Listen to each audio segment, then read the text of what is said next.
The audio driver is responsible for the communication between your PC's operating system and its audio hardware, the speakers, or an external audio device. In our driver series videos, we provide the instructions for proper driver installation, whether you want to install only the audio driver or you have reformatted your operating system and need to install multiple drivers, in which case audio is the third driver on the list. First, we need to check what kind of audio driver your computer has. Open the device manager and expand Sound, Video, and Game Controllers.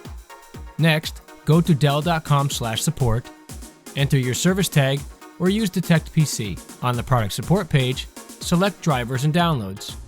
Verify the correct operating system of your PC within the operating system option. In the category field, select Audio.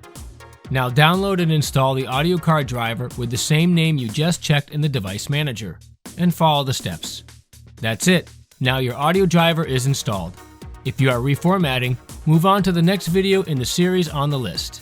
Don't forget that whenever you need help or have questions, you can always contact us through social media on Facebook or Twitter. Check out all of our other helpful tutorials on this channel, and if you like this video, be sure to give it a like and become a subscriber today.